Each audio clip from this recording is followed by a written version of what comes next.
The identikits of the hijackers supplied by the FBI are truly bizarre. Each identikit corresponds to a number of persons. These persons are very different. They have different attitudes and different biographies. They live in different places, sometimes at the same moment. When you speak of Mohammed Atta, what Mohammed Atta? Is it the Mohammed Atta who was in Hamburg, Germany, being run by German intelligence? Is it that Mohammed Atta? Is it the Mohammed Atta who appears in Venice, Florida, which is a major locus for the National Security Agency, who's supposedly training at a little flight school for a little single and dual engine Cessna aircraft, and who's rooming with a man named Charlie Voss, who was a CIA pilot who ran guns into Nicaragua and cocaine out for the Central Intelligence Agency? Is it that Mohammed Atta? Is it the Mohammed Atta who spoke to his father on the 12th of September, as Newsweek reported, in an interview with his father in Cairo? Is it that Mohammed Atta? Is it the Mohammed Atta who appears in a bar called Shuckham's Bar in Hollywood, Florida, doing lines of cocaine and drunk on Stolichnaya vodka, and who, when asked to pay his bill, says, "I work for United States Airlines. You think I can't pay my bill?" And then he says, "Fuck God." This is not the behavior of an Islamic fanatic who is about to commit a suicide martyrdom operation. Prima che l'Atta che risiede ad Amburgo in Germania. According to the official version, before Atta, who lived in Hamburg, Germany, moved to the United States, his American namesake was visiting an office of the Department of Agriculture, where he spoke to an employee to request a loan of $650,000. With this loan, he wanted to rent a small aeroplane and attach a large tank of chemicals to it. Upon the refusal of the woman to give him the loan, he began to threaten her, saying he would cut her throat. Then he told her he was an American Airlines pilot. He threw a bundle of banknotes onto the desk and asked for information about the security systems of the Twin Towers. He even tried to buy a poster of the Pentagon that was on the wall of the office. And then he finally went away. Well now, is this the typical behavior of a member of a secret sleeper cell? Isn't it more like the behavior of someone who is trying to be remembered? This is not the behavior of an Islamic fanatic who is about to commit a suicide martyrdom. Secondo la versione ufficiale, the official version states that Al-Omari and Atta leave Florida heading for Boston.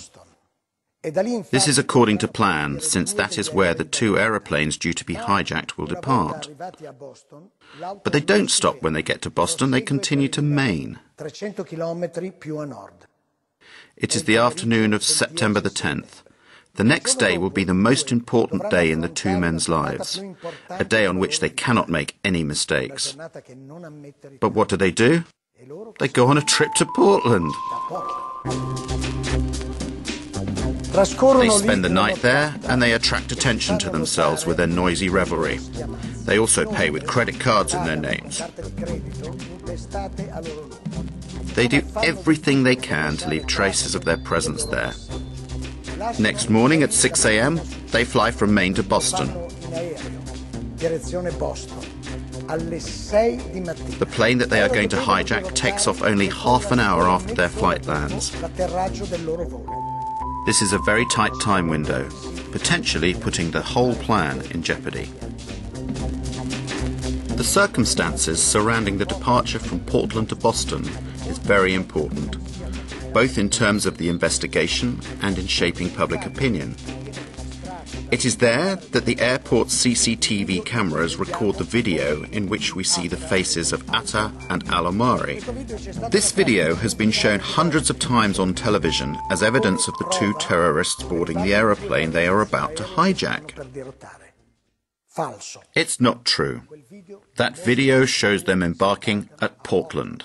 There is no evidence of the presence of these hijackers. It is simply something that the FBI tells us, without any proof. There is no proof. There is no way to prove the presence of any one of these patsies, these scapegoats on the planes. None at all. On September the 16th, one of the alleged hijackers of Flight 11, Abdel Aziz Al-Omari, went to the Jeddah consulate to protest his innocence to US officers.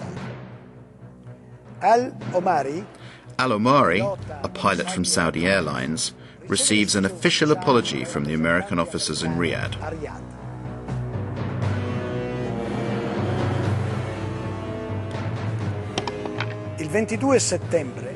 Then, on the 22nd of September, Walid al-Shahiri announces he is still alive. He too is supposed to have hijacked Flight 11. From his house in Casablanca, Morocco, the impertinent al-Shahiri declares his innocence. The following day, the 23rd of September, the Daily Telegraph publishes the protestations of innocence of Saeed al-Ghamdi and Ahmed al-Nami, both of them still alive and well, and pilots for Saudi Arabian Airlines.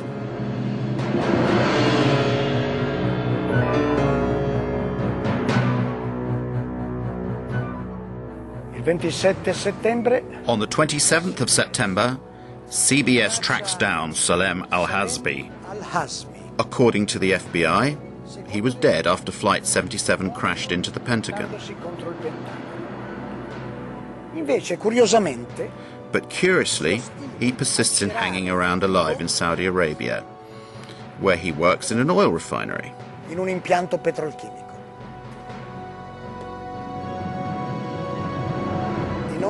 Have the names of Al-Omari, Al-Shahiri, Al-Ghamdi, Al-Nami, and Al-Hazbi been deleted from the list of the hijackers, with many apologies? No. 6 years later, these 19 people are accused as being the sole perpetrators of the terror attack.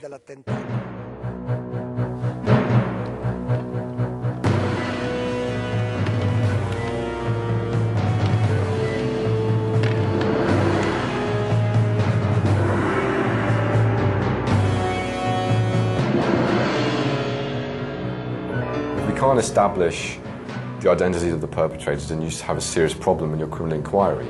And raising this question is not about raising conspiracy theory. It's really just about criticizing the absolutely ridiculous nature of the criminal inquiry and the fact that they have no idea who carried out these attacks. Then the fundamental question in a criminal inquiry is who did it?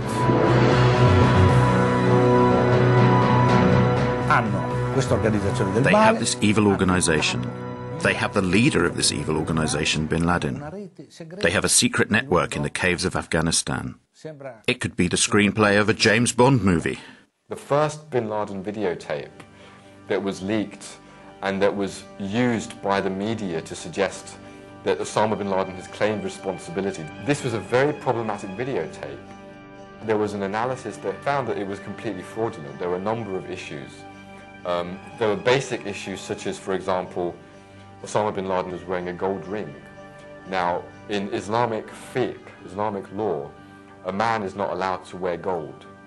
So why is the head of one of the most militant Salafist movements wearing a gold ring? It doesn't make sense. The video in question, that was found in Afghanistan in very doubtful circumstances by American soldiers in a house that was supposed to have been abandoned by Al-Qaeda, has been questioned for various reasons. For example, a German TV network gave an alternative translation. It is completely different from the one given by the American investigators. They are not apparently claiming a role in the 11th of September attacks, but they are simply talking about what happened on September the 11th.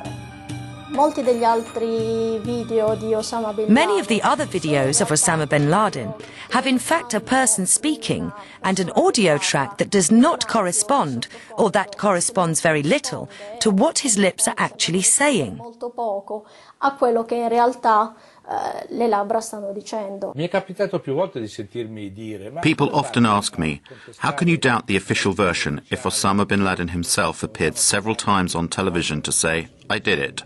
So I will tell you a little story.